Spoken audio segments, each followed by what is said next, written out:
وصل على سيدنا وشفيعنا وحبيبنا ومولانا محمد معدن الجود والكرم وعلى آله وأصحابه أجمعين. الصلاة والسلام عليك يا سيدي يا رسول الله وعلى آلك وأصحابك يا سيدي يا حبيب الله. الصلاة والسلام عليك يا سيدي يا رسول الله وعلى آلك وأصحابك يا سيدي يا نبي الله. يا سيدي يا رسول الله وعلى آلك وأصحابك يا سيدي يا رحمة للعالمين. بسم الله الرحمن الرحيم. After praising Allah subhanahu wa ta'ala and sending salutations, peace and blessings upon the best of creation, the jewel of creation, the crown of creation, the beloved of Allah Almighty, the goodness to our eyes, the purpose of our lives, the reviver of our hearts, the inspirer to our minds, the awakener to our souls, the most honored one, the most praised one, the most revered one, the most merciful one, the most kind one, the most generous one, undoubtedly the most beautiful one. None other than Sayyiduna wa Nabiyyuna Muhammad Rasulullah sallallahu ta'ala alayhi wa ala alihi wa ashabihi wa barak wa sallam. Alhamdulillah, it's always a pleasure when the International Naat Association invite myself and ourselves to the annual Mahfal-e-Naat, and traditionally it's the first annual gathering that is held to welcome the blessed month of Rabi'ul Awwal. And a great talent of Naat Khan be present, and the sound caliber of Islamic scholarship is also present. And inshallah al-Aziz, you will hear talks from leading scholars from the subcontinent. But I want to shed some light on a very pressing current issue that is facing all Muslims living here in this country and in the West. At this moment in time, there is a huge onslaught and attack on Islam. If you open the news, Islam is always the headline. If you look at the Sun newspaper, Islam is always at the front. If you go onto Facebook, we see Islam is always being mentioned. In hindsight, Allah Ta'ala is spreading the name of Islam. The truth is that everyone in the world knows now who Muslims are. Subhanallah. Everyone knows what Islam is. And unfortunately though, because of a handful of people, I believe Islam's name is not getting tarnished, but it is putting good Muslims into bad light. Good Muslims are being put into bad light.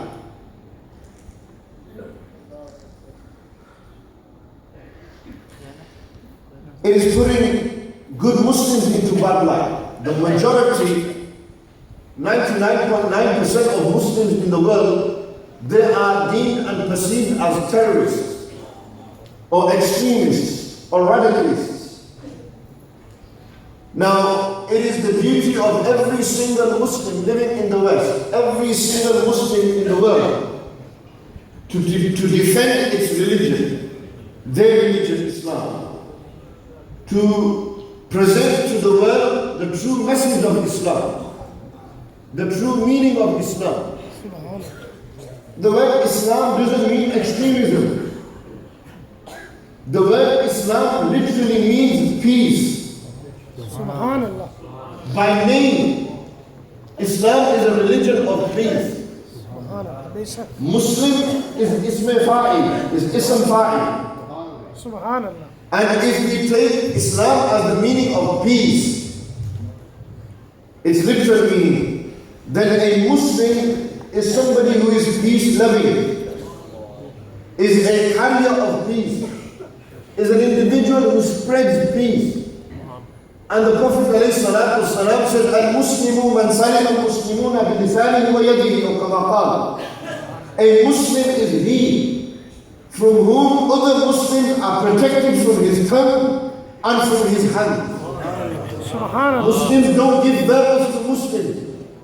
Muslims don't get physical with Muslims. Question arises, Imam Sahib, that was for Muslims. What about non-Muslims? The Prophet ﷺ, you read the entire history of their life, their seerah. Give me an example from the Prophet ﷺ's life where they exerted extremism, violence upon people. The Prophet ﷺ did not come to spread violence. They were sent as a message to the world. They were sent to win people's hearts over.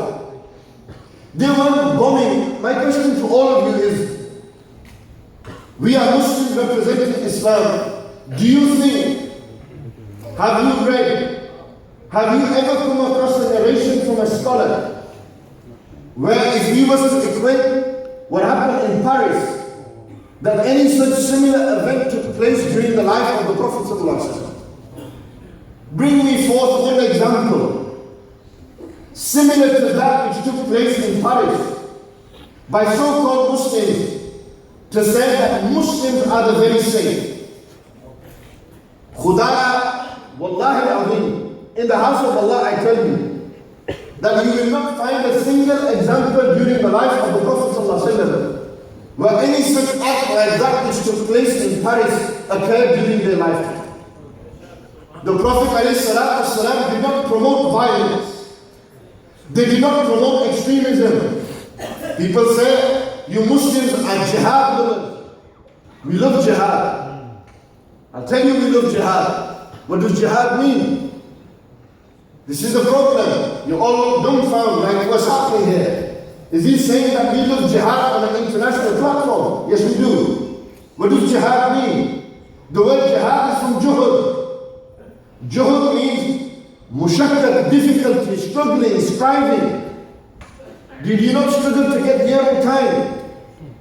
Are people struggling to sit here right now because it's a difficulty, because there's no space? Did you not struggle to get up for Fajr in the morning? Do you not struggle to get to work on time? Aren't these struggles? If these are perceived and deemed and termed as struggles, then in its literal context, each and every one of us are committing an act of jihad. And you know what's funny? There is not a single non-Muslim out there who doesn't perform an act of jihad in its literal meaning. Jihad means to struggle. Everyone is struggling in life. We love to struggle. الَّذِينَ جَاهَدُوا فِينَا لَنَهْدِيَنَّهُمْ سُبُلَنَا. Those who strive and struggle. الَّذِينَ جَاهَدُوا. Jihad is mujahada. الَّذِينَ جَاهَدُوا فِينَا. Those who struggle in our way, our path. لَنَهْدِيَنَّهُمْ سُبُلَنَا. We shall open the path for them. Those who struggle in our path, we will open all the ways for them. Allah in the Quran is telling us. It is not those who go and do jihad in our way. That meaning is not applied here. The meaning that is applied here is to strive and struggle. The difficulty, financial, educational, spiritual, mental, social difficulties, social struggles. Do you think Nelson Mandela, you asked Nelson Mandela, even though he's dead now, what he went through for 30 years, what was it? A struggle, a jihad. What did Martin Luther King go through? A struggle, a jihad. These are all struggles and jihads that these men went through. For whatever reason, whether it was the black movement or whether it was the apartheid that was occurred, that was taking place in South Africa, were struggles. These were struggles. If you don't perceive those struggles as illegal, then this right now here, what we are doing, is a struggle It's a fight. We are fighting against terror as well. What do you think that this war is a war that Britain is only facing? You know who's facing the biggest war and challenge? It's Muslims, us, me and you. It is us who have to respond. Because of what's happened in Paris and in California and other parts of the world, we are now suffering the consequences. Madrasas are under the watchful eye of the government. They are being attacked. Masajids are being coming under question. Governments want to pass policies where life is going to become difficult for Muslims. What are Muslims doing about it? They say Muslims don't speak out. On the largest platform in the United Kingdom, where at one given time, such a high population of Orthodox Sunni Muslims, at one given time under one roof sitting here, 4,000 to 5,000 people, and how many online? Maybe 20,000 viewing online right now through Ustream. Men and women sat here. Every single one of us condemns violence. Every single one of us condemns extremism. Nara Takbir. Allah. Nara Risalah. Ya Rasulullah. And to show solidarity to this point, to show agreement to this point, compliance to this point, I will request every single Muslim sat here right now, and this video should go to government, to parliament, to let them know Rupert Murdoch should see this video and then make a judgment on Muslims, to pass this statement that 1 in every 5 is a terrorist sympathizer. For David Cameron to say in Parliament that he who does not agree with those bombings that take place in Syria is a terrorist sympathizer. For those who disagree, and to make a stand at one given time, all Muslims put their hands up when we say that we are against violence. Every single one of them. Make a video of this Haji in the sun, all of you. Nare Haidari, Nare Tahqiq, Nare Risalah. Every single one of us sat in this hall right now, from the imams to the organizers to the masjid, to the speakers to the awam, the public, there is not a single one of us that sympathizes with terrorism. We do not sympathize with extremism. We do not sympathize with violence. This is not the way of the Prophet ﷺ. ISIS said we follow the Quran and Sunnah. Which Quran and Sunnah do you follow? Tell me. Tell me which are hadiths that you are reading. They take everything out of context. They take half a verse of the Quran and say, that means you should kill. But they forget to read the other half of the verse. The meaning of qital and jihad is taken out of context. This is why the onus has come now upon Muslims to stand. We live in this country, we are part of this country. This is our country we are sitting in. I'm a British-born citizen. Living in this country at this moment in time, it is my right to exercise this freedom of expression and speech, to say that we condone and we condemn every form of extremism, every act of violence.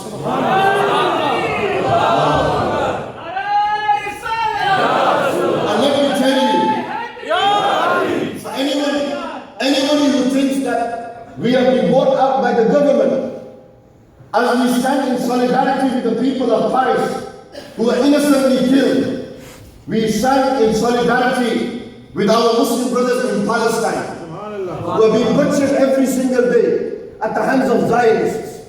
We stand in solidarity with the people of Sham and Syria, where innocent Muslims, innocent humans, they are being bombarded with bombs, just as our Muslim brothers and sisters are bombarded in Iraq. Just as we stand with the Europeans, those living in the West, what do you think? Life in the East or the Middle East is cheaper than life in the West? I ask this question. What do you think? The life of a Syrian is cheaper than the life of somebody living in England or in America? No. The value of life, the sanctity of life is sacred. That Allah Ta'ala in the Quran said, he who takes one life, it's like as if he has taken entire humanity. One life, nafsun wahida, not a Muslim life, human life. Allah Ta'ala in the Quran is telling us this. Which religion are ISIS preaching? Tell me. Which deen are they promoting? Tell me. Is this the deen that me and you follow? No. The deen we follow is the deen where the Prophet ﷺ, in defense of Islam, stood and said, no woman should be attacked, no child should be killed, no tree should be cut down, no monastery shall be attacked, no member of any religion shall be attacked, no religious leader shall be attacked. Only he who attacks you shall you defend yourself against. These were the teachings of the Prophet ﷺ. These aren't the teachings of ISIS. If ISIS had the chance, if they see what was happening here in the house of Allah, praising Rasulullah ﷺ the way we do, ISIS would take every opportunity to kill me and you as well. This is against the teachings of ISIS to do a massacre of the Na'at of the Prophet ﷺ. It's against their teachings. There are promoters of the extreme Salafi Wahhabi movement, the movement which is funded by Saudi oil, Haqiqat. Yes, the movement that America and Britain realized holding ties with Saudi Arabia is not going to support the cause and the mission against terrorism. When they are spreading free literature which promotes extremism through the petrol dollars that they are earning, the money that you are giving them, until that does not change, that policy is not altered and changed, then we will not see a damning end to the violence and extremism that ISIS spread and present at this moment in time. In order to do what is our duty now, it is the duty of every single Muslim to stand against this, to speak out against this. It might be a good idea that it's the season of Milad Nabi Sallallahu Alaihi Wasallam, that each and every one of us, we go and give a gift to a non-Muslim. We go and give flowers to them so that they see the true image of Islam. They see what we are really like. And we said this is what our Prophet taught us. Their neighbor used to throw rubbish in their garden, and Nabi alayhi salatu wasalam would excuse that woman. And it became a habit that Nabi alayhi salam would expect it every day. One morning, the lady didn't throw rubbish. Nabi alayhi salatu wasalam went and knocked on the door. Because they were used to her throwing rubbish in the garden, they went and knocked on the door. When they knocked on the door, the lady was in pain. She was bed-stricken. And the Prophet ﷺ sought permission to enter the house. When they came inside, the Prophet ﷺ inquired from the lady, what is wrong today? Every day you throw rubbish in my garden. Every day you throw rubbish in my path. Why is it today you haven't? She said, "O Muhammad, I am ill today. Illness has overtaken me and I am unable to do this. But you tell me, why is it that you've come to check up upon me? I am the same woman that is against you, that speaks out against you, that condemns you, that spreads hatred and lies against you. Why is it that you come?" The Prophet ﷺ said that Allah Ta'ala sent Jibreel to me. And Jibreel has told me about the rights of the neighbor, has emphasized hukukul jar, the rights of the neighbor, to such an extent that I would think that if I was to leave this dunya, I would leave my inheritance with my neighbor. Subhanallah. They have the greatest right to my virasat. The condition for the neighbor isn't if it's a Muslim, you be good to them. And if it's a non-Muslim, you don't be good. No. The right of the neighbor is Muslim or non-Muslim alike, you be good to your neighbor. Subhanallah. This is the teaching of our Nabi Sallallahu Alaihi Wasallam. And this is the teaching that we need to spread. Neighbors 40 to your left, 40 to your right, 40 in front, 40 behind. If we look at who our neighbors, they are non-Muslim. Tell me, if you park your car in front of a neighbor's drive, are you doing the right thing as a Muslim? You're not. What images are given to Muslims and Islam? A bad image. Every year they complain that the people at the mosque, they park their cars in front of us at their conferences and gatherings at night, causing disruption and causing problems for us. This is not the way of Muslims.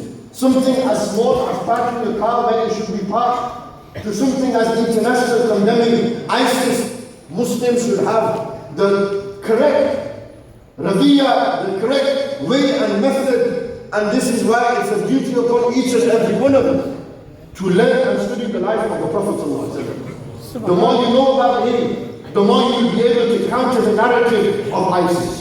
The more you know about Rasulullah ﷺ, the more you will be able to counter the attack that ISIS have done, the onslaught that they have upon Muslims. So Allah Ta'ala give us tawfiq to act upon what has been said. At this moment in time, let me tell you, our masajid are coming under serious attack. There are serious meetings being held by ulama. Today, tomorrow, the previous weekend, and the coming weekend. The laws that they want to introduce in our masajid. What is it? The duty of every Muslim to know these things. We live in this country, we need to know what's happening. Before you know it, our rights as Muslims will be taken from us. So we need to stand and make sure that we know what's right. We know how to defend our deen. We know how to present ourselves in a diplomatic way. To make a point, you don't have to resort to violence. Violence isn't a solution. Violence isn't the cure. Violence breeds violence. Violence breeds hatred. Whether it's bombing an innocent nation, or whether it's going and being violent in the underground in London, where you're saying, I take revenge for Syrians by killing innocent people. Violence isn't allowed in Islam. The last resort for Muslims to raise their arm is for Muslims to raise their arm, the absolute last resort is that. That's not the first resort to raise your arm, to go and fight physically. No, that's not the way of Muslims. So it's important to bear in mind. If I had more time, I would touch on the subject of Islamophobia. The amount of hate crime against Muslims. The increase on masajid after the Paris attacks, over 100 masjids have been attacked since then. Muslims are being discriminated in the media. And it is our duty to get onto the media and to tell the media, look, we're not like that. That's not us. They do not represent our religion. Come to the Masjid and you'll see. You'll see what Muslims are like. We are sitting here peacefully. We are enjoying the praise of the Prophet ﷺ. So for that reason, we need to spread the true message of Islam. It is our duty to do that. And on final note, Jazakumullah khair, Bismillah Ali Javed Sahab, Yadai Naeem Sahab, Chaudhry Arshad Sahab, the team here at Victoria Park Masjid, Intizamiya. It's a pleasure to see old faces. It's been a while since I've been here. I did come last week and speak against ISIS, but many of them, you see, we don't attract the same crowds as the Nafar attack. That's the truth. No, I don't know about me, but I know the rest, I can speak for them. But we don't attract, and this is a prime opportunity for us to get a good message out. A positive message. A true, hard-hitting message of reality of what's happening. So, Jazakumullah khair to the International Nahar Association, mashallah. The numbers have increased from last year, I have noticed. People are still sitting here. Abbas Bhai is here. Sayyid Fasil Bin Sharwardi, many Khan is still to read. Sayyid Muzaffar Shah Sahib is yet to speak. Saqib Razak Mushrifai bin Zada Sahib are yet to speak. So we've got an amazing lineup yet to come. So keep your seats here, enjoy the program. Make sure you respect the adab of the masjid. You are in the house of Allah, don't forget that. You're not in a concert or a mela. You know how much stick Sunnis came under when that video went viral. We have to give answers to that, ask them. So we need to maintain adab. As good as the Nafhan read, close your eyes and imagine it in Medina Munawwara. You don't have to get up and start dancing to show your love. You don't show love like that. That's one way of expressing. But unfortunately people don't understand that. So don't give them the mocha to do that. Don't give them opportunity. Keep it within the dialogue of adab. You're in the house of Allah. Adab. Adab is the key. Allah bless each and every one of us. Jazakumullah khair. Assalamu alaikum.